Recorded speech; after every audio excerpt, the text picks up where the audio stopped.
नमस्कार, स्वागत है आपका एबीपी गंगा में। मैं हूं आपके साथ प्राची पाराशर। बड़ी खबर इस वक्त की मुरादाबाद से मिल रही है। मुरादाबाद में कुश्ती के दौरान पहलवान की मौत हो गई है। उत्तराखंड के पहलवान की कुश्ती में गर्दन टूटने से मौत हुई है। मुरादाबाद के फरीदनगर में ये कुश्ती हो रही थी। तो मुरादाबाद में खेल के दौरान दर्दनाक हादसा हो गया। कुश्ती के दौरान एक पहलवान की मौत हो गई। गर्दन की हड्डी टूटने से मौत हुई है, ऐसी जानकारी मिल रही है। उत्तराखंड का रहने वाला था पहलवान। मुरादाबाद के फरीदनगर में कुश्ती हो रही थी। देखिए, हम आपको तस्वीरें दिखा रहे हैं। कुश्ती में पहलवान की मौत हो गई है। मेले में कुश्ती का आयोजन किया गया था और ये पहलवान उत्तराखंड का रहने वाला है, ऐसी जानकारी मिल रही है। लेकिन खेल के दौरान ही गर्दन टूटने की वजह से मौत हो गई। और बड़ी बात यह है कि कुश्ती का आयोजन किया जा रहा था, लेकिन वहां पर एम्बुलेंस मौजूद नहीं थी, यानी वक्त रहते इलाज के लिए नहीं पहुंच सका पहलवान और नतीजतन पहलवान की मौत हो गई। मुरादाबाद से खबर है, जहां एक मेले में कुश्ती का आयोजन किया गया था और इसी दौरान ये दर्दनाक हादसा हो गया। एक पहलवान की मौत हो गई और ये पहलवान उत्तराखंड के उधम सिंह नगर का रहने वाला था, जो कि मुरादाबाद में कुश्ती में भाग लेने के लिए आया था। खेल में एक पहलवान की मौत हो गई, एक पहलवान की जान चली गई। बिना परमिशन के ये कुश्ती हो रही थी। बड़ी बात देखिए, बिना परमिशन के ये कुश्ती हो रही थी और ये नियमों को ताक पर रखना, नियमों के साथ खिलवाड़ करना, ये कितना जानलेवा साबित हो सकता है, वो मुरादाबाद से आई ये खबर बता रही है। बिना परमिशन की कुश्ती हो रही थी। वहां पर कोई भी सुरक्षा मानकों का ध्यान नहीं रखा गया था। एम्बुलेंस मौके पर नहीं तैनात थी।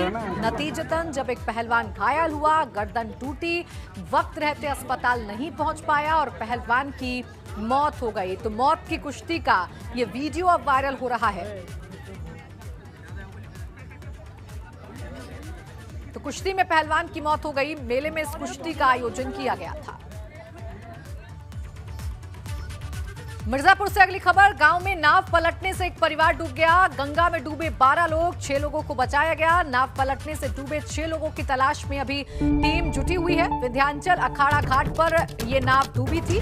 झारखंड के रहने वाले 12 लोग नाव पलटने से डूबे थे। तो गंगा में डूबे 12 लोग, 6 लोगों को बचाया गया, जबकि 6 लोग अभी लापता हैं, जिन्हें तलाश रही है गोताखोरों की टीम। 6 लोगों का रेस्क्यू कर लिया गया है, लेकिन 6 लोगों का अभी तक पता नहीं चल पाया है। गोताखोरों की टीम लगातार गंगा में 6 लोगों को ढूंढने की कोशिश कर रही है, लेकिन अभी तक उनके बारे में कोई भी जानकारी नहीं मिल पा रही है। मिर्जापुर से दर्दनाक हादसा सामने आया, जहां गंगा में नाव पलटी। उस नाव पर एक ही परिवार के 12 लोग सवार थे।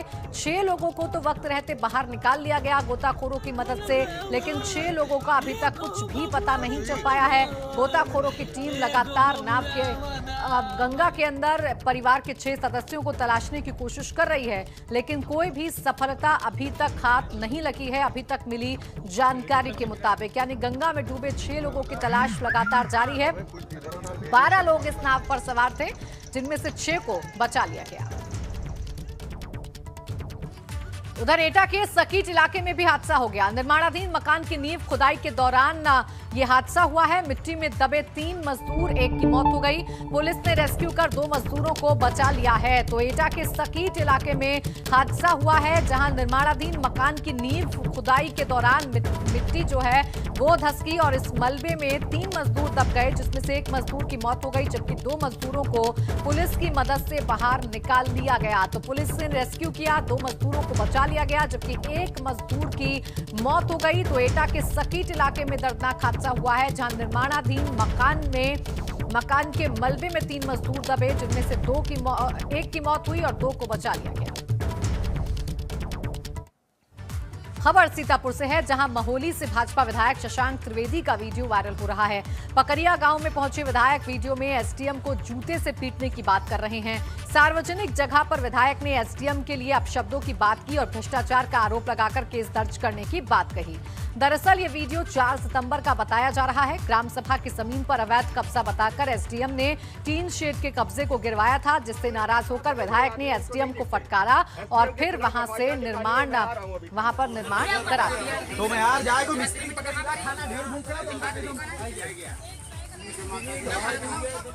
से मारेंगे, आज इनको सही करते हैं एसडीएम को। गरीबों का घर गिराएंगे, अपना कमा रहे हैं पैसा, बड़े बड़े आदमी इनको नहीं दिखते हैं। एसडीएम के खिलाफ एफआईआर लिखानी है, मैं आ रहा हूँ अभी थाने। तो मैं यार जाए को मिस्त्री खाना ढेर देखिए, विधायक ने एसडीएम पर घूसखोरी का आरोप लगाया है और सार्वजनिक तौर पर भाजपा विधायक जूता मारने की बात एसडीएम से कह रहे हैं। एसडीएम के खिलाफ एफआईआर लिखानी है, मैं आ रहा हूँ अभी थाने। तो मैं यार जाए को मिस्त्री खाना। और इस पर विधायक का क्या कहना है, सुनिए। मकान, बच्चे, छोटे छोटे बच्चे, उनको बारिश में खुले में छोड़कर और वो मकान गिरा के और वहाँ पे पंचायत घर बनाने के लिए नींव खोदने शुरू कर दिए। जब मुझे जानकारी लगी तो मैं सुबह सुबह तुरंत यहाँ पे पहुँचा, देखा बरसात हो रही थी, मैं भी भीग रहा था और पूरा परिवार भीग रहा था। रात में नहीं खाना खा पाए। गांव के लोग, अभी मौजूदा प्रधान ने खाना खिलाया इनको, रात के पूर्व प्रधान ने खाना खिलाया, इस तरीके से इनके यहाँ पर हुआ। मौके की स्थिति को देखते हुए उनको एक दूसरी जगह चिन्हित कर दी गई थी लेखपाल के द्वारा, कानूनों के द्वारा। उनसे ये कहा गया था कि आप जो है अपना शिफ्ट कर लीजिए। कई बार कहने के बावजूद ब्लॉक के कर्मचारी भी गए, हमारे लेखपाल कानूनों भी जाते रहे, बट उन्होंने शिफ्ट नहीं किया। अंतिम रूप से चूँकि सरकारी योजना है पंचायत भवन बनाना, तो मुझे जाना पड़ा और मौके पर जाके मैंने उनसे फिर से कहा कि अगर आप स्वयं हटाना चाहते हैं तो हटा दीजिए, जो भूमि आपको चिन्हित की गई है वहाँ पे आप अपना रख लीजिए। उन्होंने कहा हम हटाएंगे नहीं, वो अपनी जिद पे अड़े हुए थे, फिर मजबूरन हमको लेकर। अलीगढ़ के लोधा में जाट राजा महेंद्र प्रताप सिंह के नाम पर यूनिवर्सिटी बनने जा रही है, जिसके शिलान्यास कार्यक्रम को लेकर तैयारियां देखने मुख्यमंत्री अलीगढ़ पहुंचे और स्थलीय निरीक्षण किया। दरअसल 14 सितंबर को प्रधानमंत्री मोदी अलीगढ़ में महेंद्र प्रताप विश्वविद्यालय का शिलान्यास करेंगे। उनके दौरे और यूनिवर्सिटी को लेकर उन्होंने बैठकें और निरीक्षण की। कहा कि अब अलीगढ़ को सिर्फ ताला नगरी ही नहीं बल्कि पढ़ाई के नाम से भी जाना जाएगा।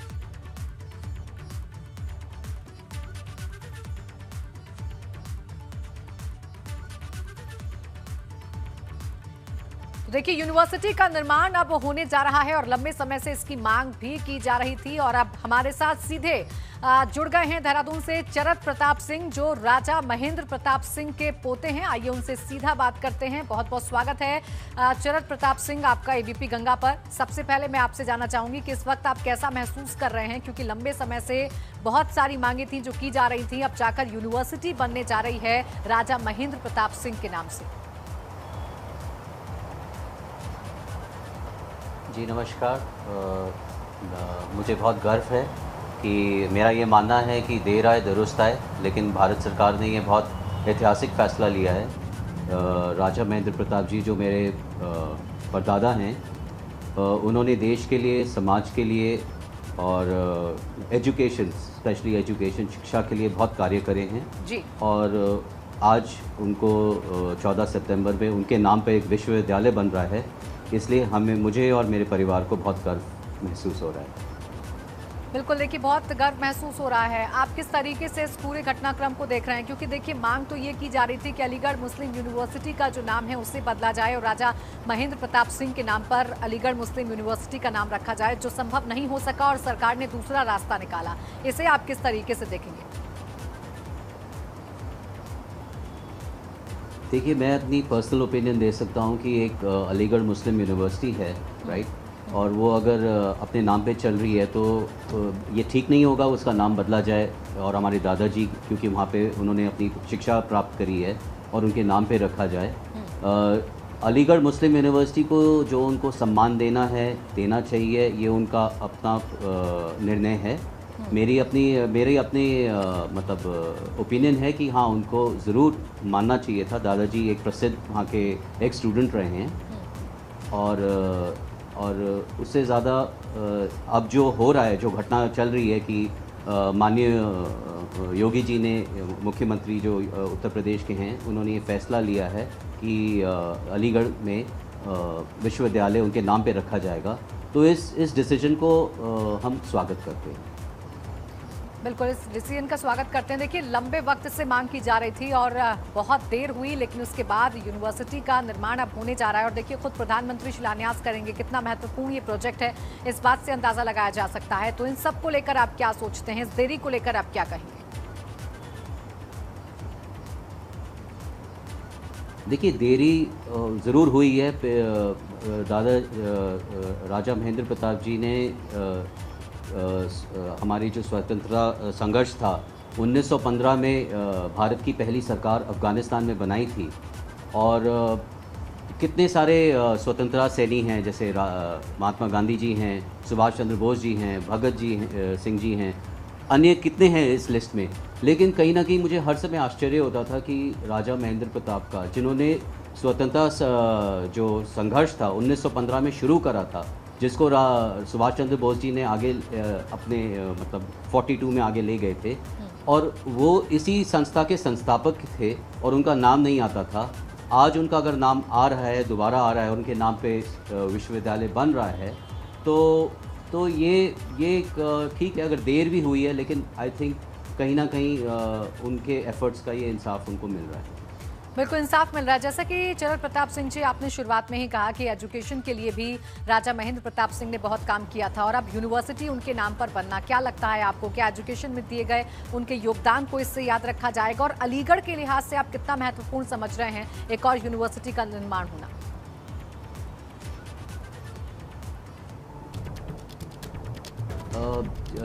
हमारे देश की पॉपुलेशन के हिसाब से जितनी यूनिवर्सिटीज़ खोली जाएंगी तो उतना ही बेहतर होगा। और मेरा एक अपना खुद सपना है कि हम मथुरा में भी आगे चल के विश्वविद्यालय की स्थापना करेंगे परिवार की तरफ से। कुछ हमारी वहाँ पे ज़मीनें हैं। मेरा ये लक्ष्य है कि वहाँ पे एक और सांस्कृतिक विश्वविद्यालय की स्थापना करी जाएगी। तो ये यूनिवर्सिटी का खोलना एक पहला कदम है और राजा महेंद्र प्रताप जी के नाम पे आई थिंक आने वाले टाइम में एक स्कूल की भी स्थापना होने जा रही है। तो I think these are all positive moves.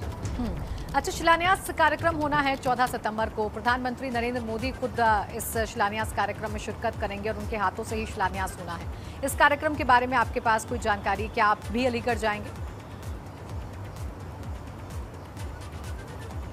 जी हाँ, मोस्ट प्रॉबली मैं उस कार्यक्रम में पार्ट लूँगा और प्रधानमंत्री जी इस कार्यक्रम में अपना समय दे रहे हैं। ये बहुत ऑनर की बात है हम सब के लिए। और मैं एक ऐड करना चाहता हूँ, राजा महेंद्र प्रताप जी को उन्होंने ये वो पहले व्यक्ति थे, माननीय प्रधानमंत्री जी, 2016 में जब अफ़गानिस्तान एक मीट हुई थी तो उन्होंने रिकग्नाइज़ करा था कि राजा महेंद्र प्रताप ने जो स्टोर पैलेस है, महल है काबुल में, वहाँ पे पहली अंतरिम सरकार बनाई थी। तो मुझे आश्चर्य नहीं हुआ कि जब माननीय मोदी जी ने ये निर्णय लिया कि वो इस इनॉग्रेशन में आएंगे। चरण प्रताप सिंह जी, देखिए इससे पहले की भी सरकारें रहीं और लगातार मांग उठती रही, लेकिन अपेक्षा का शिकार जरूर ये जो मांग है वो होती रही। उसको लेकर आप क्या कहेंगे?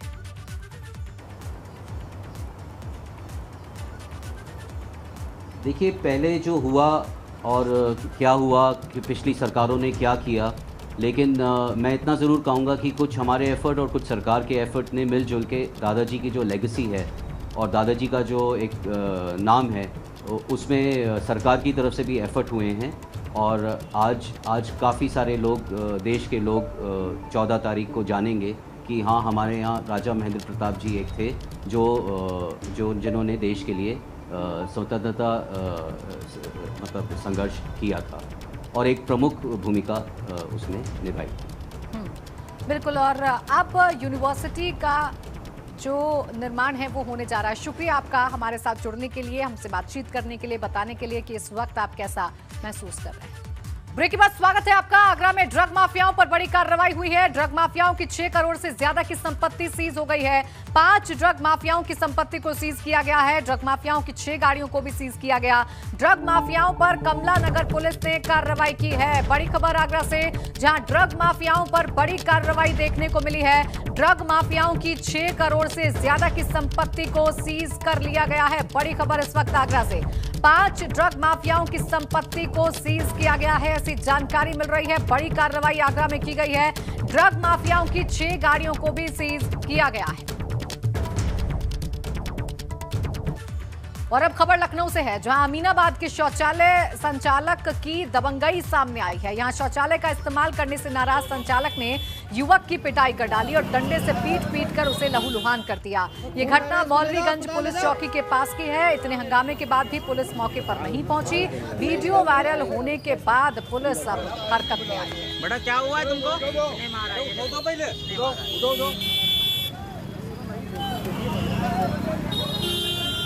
खून बह रहा है, इसको ले जाओ अस्पताल ले जाओ। देखिए, शौचालय संचालक की दबंगई सामने आई है। डंडे से पीटकर लहूलुहान कर दिया है एक शख्स को। और बड़ी बात यह है कि वीडियो वायरल हो जाती है, उसके बाद पुलिस प्रशासन जागता है और कार्रवाई करने के लिए पहुंचता है। उधर नोएडा में भी दबंगई देखने को मिली है। यहां सेक्टर 100 में सिक्योरिटी गार्ड्स की गुंडागर्दी सामने आई है। यहां रेजिडेंट को शिकायत करना भारी पड़ गया। ये वाकया लोटस बुलेवार्ड सोसाइटी का है, जहां शिकायत करने पर मेंटेनेंस और सिक्योरिटी गार्ड ने लाठी डंडे से पीड़ित की पिटाई कर दी। वीडियो वायरल होने के बाद अब पुलिस हरकत में आ गई है।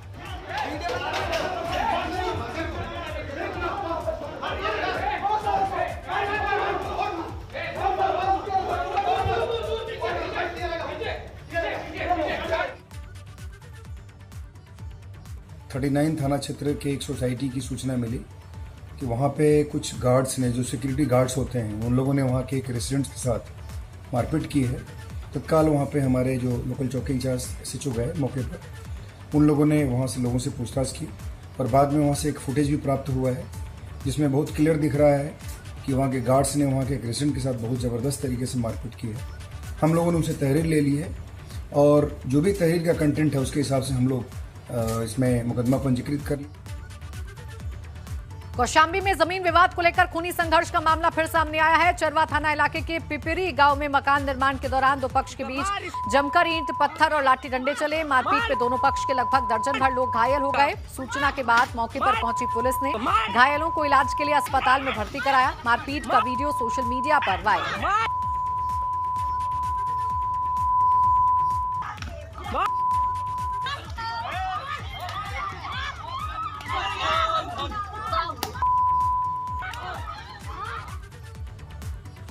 ललितपुर में एक युवक को 4 लोगों ने चोरी के आरोप में बंधक बनाकर उसकी जमकर पिटाई कर दी। पीड़ित ने चारों पर आरोप लगाया कि पहले से चली आ रही रंजिश के चलते इन चारों ने चोरी का आरोप लगाकर पिटाई की। वहीं पुलिस ने पीड़ित युवक की तहरीर पर चारों पर कार्रवाई करते हुए मामला दर्ज कर लिया है।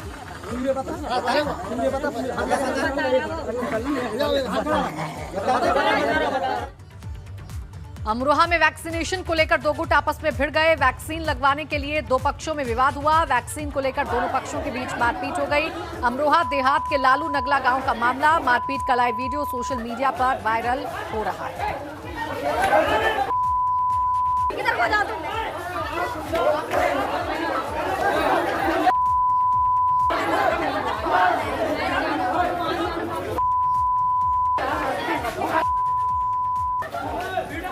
तस्वीरें आपके सामने हैं। दरअसल वैक्सीनेशन को लेकर ये बवाल हुआ और वैक्सीनेशन को लेकर ही दो पक्ष आमने सामने आ गए। उसके बाद वैक्सीनेशन सेंटर के बाहर किस तरीके से अखाड़ा बन गया, वो ये तस्वीरें बताने के लिए काफी हैं, क्योंकि ये दोनों पक्ष आपस में भिड़ गए, एक दूसरे के साथ मारपिटाई करने पर आमदा हो गए और मारपिटाई शुरू हुई।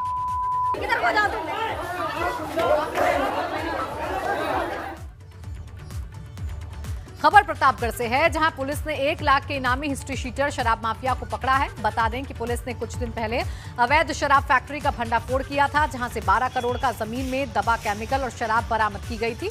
इस केस के कई आरोपी कोर्ट में सरेंडर कर चुके हैं। कुख्यात शराब माफिया सुधाकर सिंह, जिस पर के 1 दर्जन से ज़्यादा अभियोग पंजीकृत है और इस पर 1 लाख रुपए का इनाम घोषित था, ये एसटीएफ के द्वारा लखनऊ से पकड़ा गया। इससे काफ़ी गहनता से पूछताछ की गई है। ये कितने लोग यहाँ पर एक्टिव हैं, क्या इनकी मोडस ऑपरेंडी थी, इस संबंध में काफ़ी विस्तृत जानकारी प्राप्त की गई है और साथ में इसको पुलिस कस्टडी रिमांड पर लेकर और अधिक जानकारी एकत्रित की जाएगी और जो ये पूरा नेटवर्क है इसको पूरी तरह से ध्वस्त किया जाएगा। खबर भदोही से, जहां फरार चल रहे विधायक विजय मिश्रा के बेटे विष्णु मिश्रा की तलाश में जुटी वाराणसी एसटीएफ ने ग्राम प्रधान के घर छापेमारी की। पुलिस के मुताबिक विष्णु मिश्रा अपनी अवैध पिस्टल छोड़कर मौके से चकमा देकर फरार हो गया था। एसटीएफ की टीम ने अवैध पिस्टल और कारतूस बरामद कर दोनों के खिलाफ शस्त्र अधिनियम के तहत मुकदमा दर्ज किया है।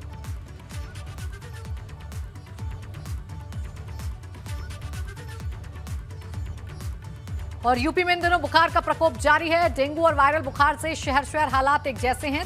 धीरे डेंगू और वायरल अपने पांव पसार रहा है।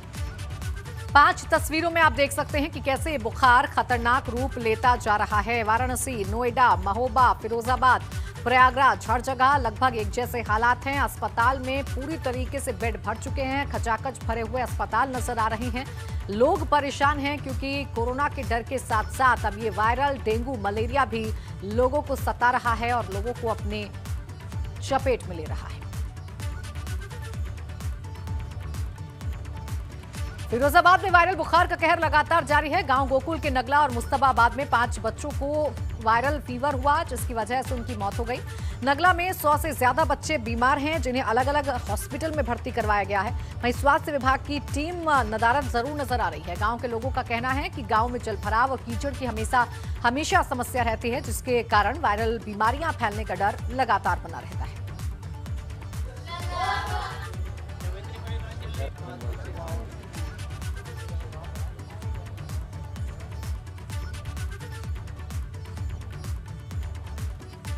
खबर सिद्धार्थनगर से, जहां नदियों का जलस्तर तो कम हो गया है, लेकिन संक्रामक बीमारियों के फैलने का खतरा बढ़ गया है। आलम यह है कि जिला अस्पताल में ज्यादातर संक्रामक बीमारियों के मरीज आ रहे हैं। वायरल बुखार के मरीजों में ज्यादातर बच्चे हैं।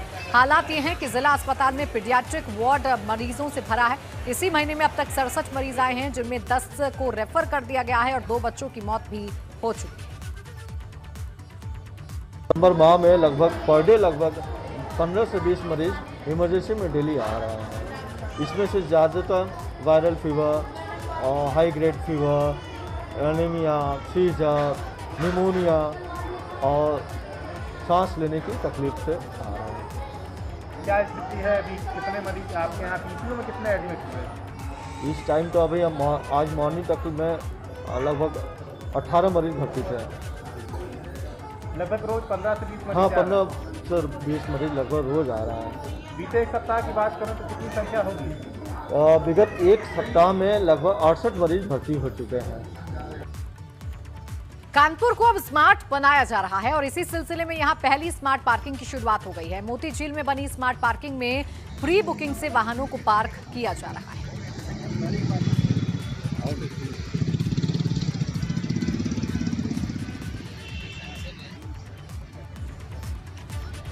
कानपुर को स्मार्ट बनाने का काम तेजी से चल रहा है। स्मार्ट सिटी प्रोजेक्ट के तहत मोती झील में स्मार्ट पार्किंग बनाई गई है। 14 के मोदी सरकार के शपथ ग्रहण समारोह के बाद से प्रधानमंत्री मोदी जी द्वारा जो विकास को लेकर एक सकारात्मक कदम उठाए गए थे, उसमें देश के कई शहर सम्मिलित किए गए थे स्मार्ट सिटी प्रोजेक्ट को लेकर। लेकिन कोरोना काल बीच में पड़ गया। दोबारा शपथ ग्रहण के बाद कुछ विकास कार्य अवरुद्ध हो गए, वो फिर से शुरू हो गए हैं। स्मार्ट सिटी की जो पार्किंग की जो पहल की गई है, स्मार्ट पार्किंग की, ये एक अच्छी पहल है। लेकिन उसके साथ साथ ये पहल तभी सार्थक हो पाएगी जब नीचे का प्रशासनिक अमला उस चीज़ को संज्ञान में ले और उसको बराबर फॉलो करता रहे। अगर फॉलो नहीं करेगा तो स्मार्ट पार्किंग के जो दावे हैं वो सब अधूरे रह जाएंगे और सरकार की छवि खराब होगी।